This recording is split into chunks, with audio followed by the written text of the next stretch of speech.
Good Friday evening, everybody. We are back. Another BS and a beer. And this one, we will see. We will absolutely see. Sliding into view. It is not a giant bottle of Sriracha. No, it is.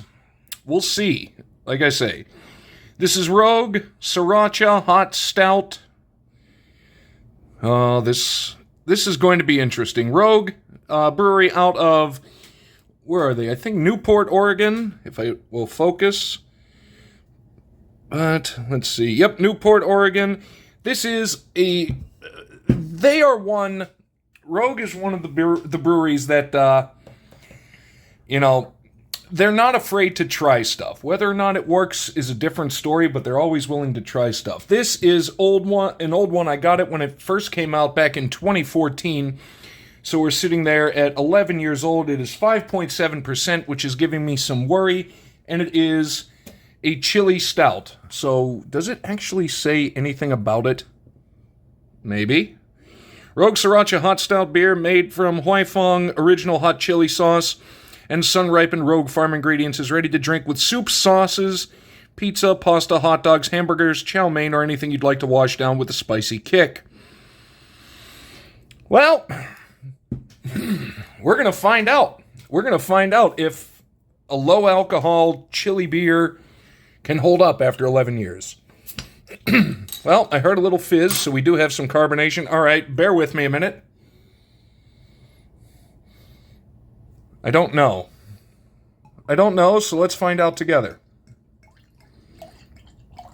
Didn't get much off the smell from the bottle, but that doesn't necessarily mean anything. All right, we've got some carbonation, which is pretty good. It smells like stout. I don't get any sort of chili in there whatsoever, and honestly, that's not a bad thing. So, I think we should be okay, so we're gonna flip, and we're gonna talk. And here we are. Hi. Hello. How are ya? I'm well. It just smells like kind of your regular run-of-the-mill stout, and I'm moving stuff around because I haven't quite figured out the perfect angle to put everything so I can see kind of behind the camera and also actually see because of the phone. But we shall see. 5.7%, so again, low alcohol. I wouldn't think it would survive this long, but maybe it has.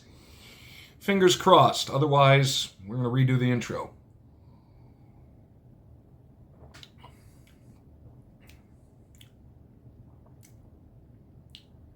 Tastes like nothing. It tastes like not much. A little bit of bitterness at the end.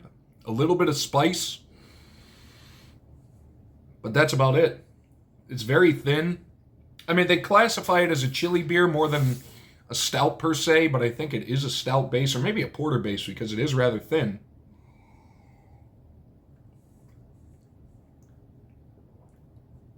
Yeah, I mean, just... That's very odd. Not in a bad way, but also not in a good way. Just in a way. I'm getting a little more spice. All right. That weirdly isn't as bad as I thought it would be. I'm not sure what I was expecting. I'll just hold it up again, because the one thing I will say about Rogue is when they do like the big painted bottles, the labels are very nice. They really do some nice stuff. It's got a rooster on it. How can you go wrong with a rooster? But yeah, I think we should be good. All right, so let us begin to begin. We're continuing on with the Division 1 FCS. Is it FCS or FBS? I can't recall which. Whatever the top one is, what used to be Division 1A.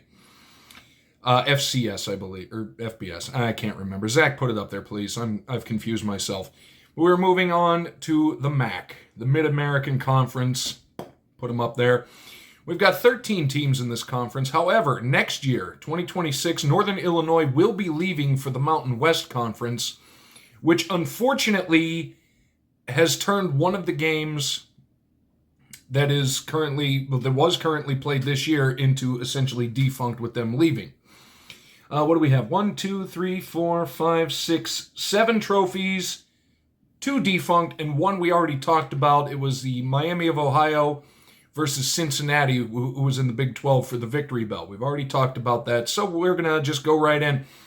And now this first one, normally I do the research for this on Monday just to get it out of the way for the week. However, I had to wait until Tuesday night to do this because this game in particular was played on Tuesday night. So I followed it to see exactly what was going to happen. And honestly, it was kind of a barn burner. It had to go to overtime. And I will tell you in just a minute. This is Akron versus Kent State. And it is for the wagon wheel. We love us a wagon wheel, don't we? It's that stuff up there. Obviously, geographical rivalry, more to the point, because they're only about 10 miles apart, Akron and Kent State.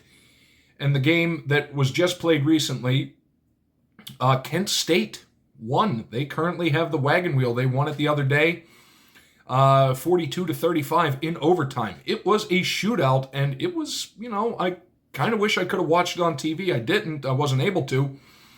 But I followed it on ESPN, and I was like, okay, that's a pretty good football game. So the rivalry itself, it dates back to 1923.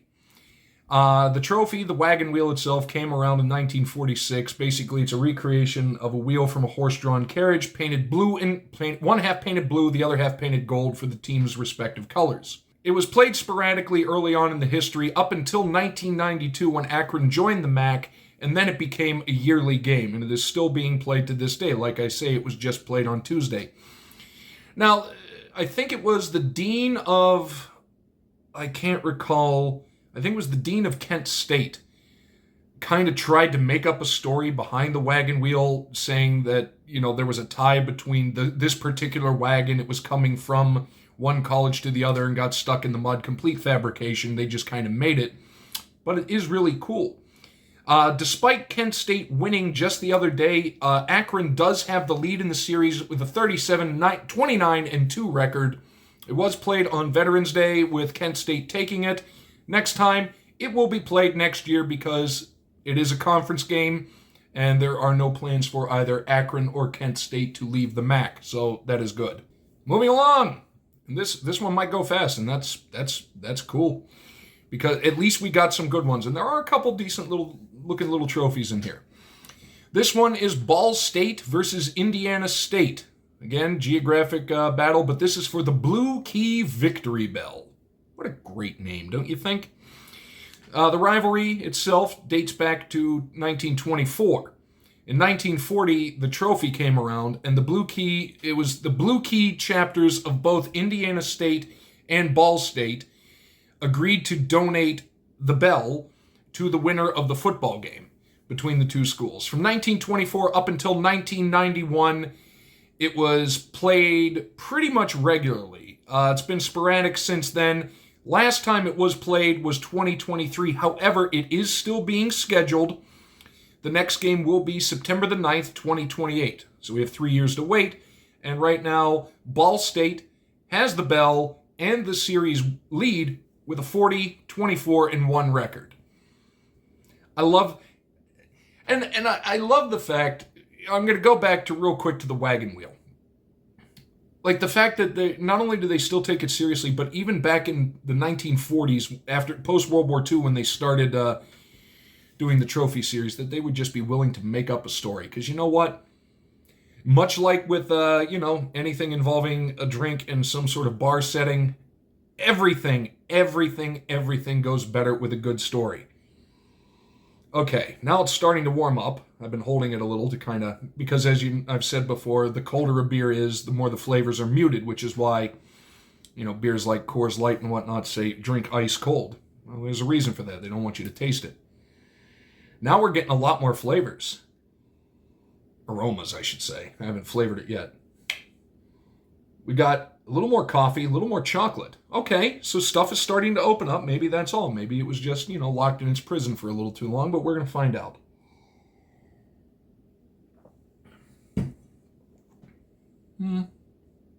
Yeah, not bad. Not bad. I still get the heat, but it's a good heat. I'm looking over those jelly beans that are sitting there. And also, because I was prepped, I knew this was coming, so I was kind of preparing myself. Plus, I mean, I love Sriracha. Everybody loves Sriracha. It's a great sauce. You can go on everything. But I remember this came out in the time when the United States especially had gone Sriracha crazy. Like, everything was Sriracha flavored this, Sriracha flavored that. And Rogue decided to put out the beer for it. Kind of wish I would have drunk it sooner to see how much of the Sriracha flavor actually was in there. But we takes what we can get. Moving on! Back to moving on. We have Bowling Green against Kent State. This one for the Anniversary Award. An interesting name, but there actually is a reason. The rivalry started in 1920, which is the first year that Kent State had actually fielded a football team. And the trophy came around in 1985 to celebrate the 75th anniversary of the founding of both schools. I think, like, talk about weird timing. So both of them, I guess, were founded in 1910. And the 75th anniversary, they decided to come up with the Anniversary Award. I think that's actually rather clever. And a good-looking, and not a bad-looking trophy. Currently, Kent State, the alma mater of Pittsburgh Steelers legend Jack Lambert, they have the trophy. However, Bowling Green has a very commanding lead in the series, a 62-25-6 record. We're going to stick with Bowling Green, and this time we're going to kind of move slightly more around in Ohio. This is Bowling Green versus Toledo, University of Toledo. And this is the Battle of I-75. Obviously, if you look at the map, it is a geographic one. They're very close by. I-75, right down there in the middle. It started, the rivalry, I should say, in 1919. And from 1980 to 2010, they had a different trophy. It was called the Peace Pipe Trophy. It was a scaled-down version of a Native American peace pipe. But that was discontinued in 2010 when they were cleaning up all the, the Native American, the Native American offensive, as it was seen, trophies and whatnot throughout college football, and the Peace Pipe Trophy was one of them. It is currently housed at the University of Toledo because they were the last one to win it. And then in 2011 came this trophy, the Battle of I-75 Trophy. And, sponsorships, they are what they are. It's sponsored by Fremont Federal Credit Union. Interesting side note, that trophy, very nice looking trophy, I must say, was designed by a man named Jeff Arts, who also designed the Fred Biletnikoff Award, which is the award for the best collegiate wide receiver every year. Let's see. Oh, and I forgot to mention real quick, the Bowling Green Kent State one for the Anniversary Award was played October the 25th, will be played next year. And Bowling Green versus Toledo for the Battle of I-75 was played on October 11th, with Bowling Green taking the trophy. Will be played next year, and it is a perfect tied series record. Almost perfect. 43, 43, and 4. I love it. So it's going to be like next year, who will be the one? Or will it be another tie? We don't know. Actually, I don't think you can have ties in college football anymore. You have to have a winner because they have a different overtime system than the NFL does. I believe it was the same as when I was playing college football back when the dinosaurs roamed the earth. It was, essentially each team starts at the 25, fresh set of downs going in. And if you score, your opponent then, you switch to the other end of the field. They start at the 25 going in. And if the score ends up tied after that first one, they swap sides of the field, and essentially thus begins overtime number 2. So when you see a college game going to like 4 or 5 overtimes, it's not as crazy as it sounds, because overtimes in college basically can just be 2 drives. And in some cases, under 10 plays, depending on what's going on. But again, it will be played next season in 2026. Now we're going up to the Mitten State, Michigan. This is Central Michigan versus Western Michigan. This one for the victory cannon. Unfortunately, it's not an actual firing cannon, unlike, the Purdue cannon, I believe it was. But this one dates back to 1907, with Western Michigan absolutely dominating the early part of the series, pretty much up until the mid to late 1970s, when Central Michigan started getting some recruits and they started picking it up. Yeah, the last time it was played, November the 1st, so very recently, will be played again next year. The trophy itself, the Victory Cannon, came around in 2008. Just a cool looking trophy, and honestly, come on. And some of the pictures that I put up with the football players holding the trophy, you can see how happy they are. And it's not just the fact that they won a game, but they're holding up the spoils of victory, as it were. Currently, Western Michigan has the Victory Cannon. They won it a couple weeks ago, and they have a not-so-commanding lead anymore in the series with a 54-40-2 record. We're going to stick in Michigan in a moment because we've got us an actual three-way battle that's still going on, unlike the old Ironsides, which was Pitt, Penn State, and WVU, and then Miami, Miami, Florida, and Florida State for the play it every now and then, the Florida Cup, I believe it's called. However, beer time smells like caramel now. Or caramel, however you want to pronounce it. Smells good. And that's the thing, like, there is absolutely no chili to be detected in this at all, which is, I wonder if it was different, if it was fresh, but I could not tell you because fresh was 11 years ago. Let's give it a try again. It's been going well. Like, the taste is getting better. Now I'm actually starting to taste the beer and not just kind of bitter heat. Now it's actually getting some flavor, which is a good thing.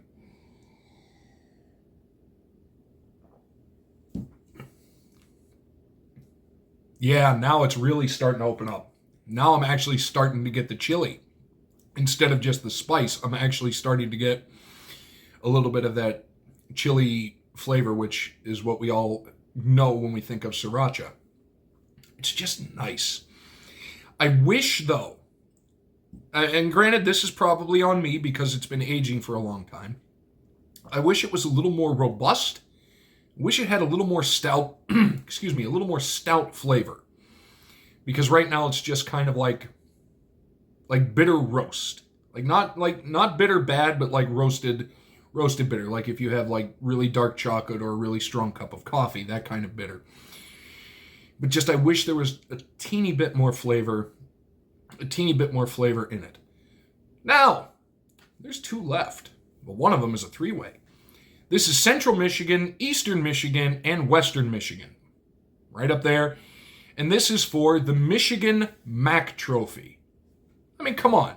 That's pretty cool. That's pretty cool because they're in the MAC conference, obviously. All three schools are located relatively close by. And it's their own little MAC trophy within the MAC division. Came around, the idea for it, and this is both for football and basketball. And a lot of these do, I have said before, bleed over into other sports. Mainly football bleeds over into baseball and basketball. There are a few, I did look, because people have asked, I did look, there are a few hockey rivalries, there aren't many recognized collegiate hockey rivalries, but there are some, and some of them do in fact have trophies, and I think that might come down the line soon.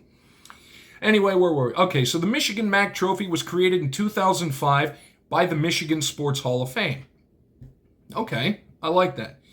And there's basically, they have two different trophies, one for football, one for basketball, and, they battle back and forth. It's whoever wins the most games when they play each other. And since all three of them, Central, Eastern, and Western Michigan, are in the MAC, they play every year, so there is some contested rivalry. And currently, Western Michigan, they won it for this season, and will at least in football. We don't know about what's going on in basketball yet, but for football, Western Michigan has the Michigan Mac Trophy for the time being, and next year the battle resumes once again.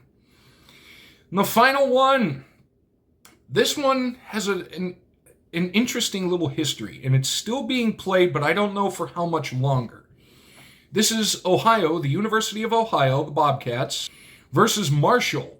And it's the battle for the bell. We have another bell, and this one is simply called the Victory Bell. Started off in the rivalry, 1905. The trophy came around in 1997 when Marshall came back to the MAC. Then, in 2005, Marshall left for Conference USA. That's not where they are now. They're in, what were they in, Sunbelt? I think they're in the Sunbelt Conference now. And starting in 2005, it kind of went on hiatus for a little bit. But weirdly, and unexpectedly for everyone, it came back in 2009 at the Little Caesars Pizza Bowl that happened to be Ohio versus Marshall. And as such, they decided to renew the rivalry. They signed a 6-year contract starting in 2010 to play games. They finished off that season, 2010 to 2015, but then they did not renew the series, so it went hiatus again. The last time it was played was 2019. However, there are games scheduled for the 2027, 2028, and 2029 season. So in 2 years, at the very least, we're guaranteed 3 more battles for the bell, but after that, who knows? Currently, Marshall has the victory bell, but Ohio has the series lead with a 33-21-6 record. Again, last time it was played was 2019. The next time it will be played will be September the 11th, 2027. And that will be the first of at least 3. Hopefully there will be more, but we don't know. And now, unfortunately, we have to turn our attention to the 2 defunct trophies. This one I think would have been cool, and this one is a conference thing. It just went by the wayside. This was Akron versus Youngstown State. Let's go Penguins, and oddly enough, Youngstown State, also the alma mater of everybody's favorite shoe salesman from the 90s, Ed O'Neill, is a Youngstown State alumni, and actually attended Pittsburgh Steelers training camp in 1969. Obviously did not make it, went into acting, and he's been doing okay for himself since. But it was called the Steel Tire. Unfortunately, couldn't find a picture of it anywhere. Steel Tire was basically a combination of the fact that Youngstown was more known for its steel and Akron more known for the rubber industry. That's where I believe Goodyear is headquartered. That's where the main hangar for the Goodyear blimp is in Akron. And their AA baseball team, when the new owner purchased it, he did a poll to see what should we call the team. And they resoundingly called them, and they are still called to this day, the Akron Rubber Ducks. Let's go minor league baseball, because they have the far superior names to... I think like the minor leagues in all sports have the better names than some of the major, the top level professional sports. Anyway, unfortunately, the Steel Tire was discontinued and stopped being played for in 1995. And then this one. This one was just a shame because this was Ball State versus Northern Illinois. And it was called the Bronze Stalk, as in corn stalk. The last time it was played was a couple of weeks ago, October the 25th, with Northern Illinois winning the game 21-7. However, because Northern Illinois is leaving for the Mountain West next season, unfortunately, it seems that the Bronze Stalk is going to go the way of defunct, because there are, at the time being, I could be wrong, but at the time being, there is no plans for them to play the game again. And that's the thing. I mean, come on. It's a bronze corn stalk. I'd want to play for a bronze corn stalk. Not as much as, Floyd of, God, I can't remember where Floyd was from. Floyd of Rosedale, back a couple conferences ago. That's still, I think, in my opinion, I should say, that is still the trophy to beat. But we still have a couple more conferences. And then eventually, I think after I finish the top level D1, take a little breather, because, who knows if people are ready to come for me yet. But then eventually I want to take a look at the rest of them, even down to Division 3, because like I said, I didn't know. I always thought Division 3 had one bowl game and one trophy, and it was the bowl game. Although apparently they've added Division 3 bowl games in the past few years, but when I was playing at the D3 level, there was one bowl game and it was for one trophy. It was the Amos Alonzo Stag Bowl, or just the Stag Bowl, named after the legendary coach Amos Alonzo Stagg from the University of Chicago, who I believe retired from coaching at the age of 98. Passed away at the age of 102 or 103. But it was the Stag Bowl, and it was for the Division III National Championship. I do believe they have added some since then, which is kind of weird. But who knows? I mean, once I get down to the D3 level, I'll have to take a look. That was fun. We're going through these, and I'm learning a lot. And the fact of the matter is, the other day I sat there and I was watching or following on ESPN, Akron versus Kent State. I would not have thought to do that any other time, but it's like, ooh, the wagon wheel is being played for.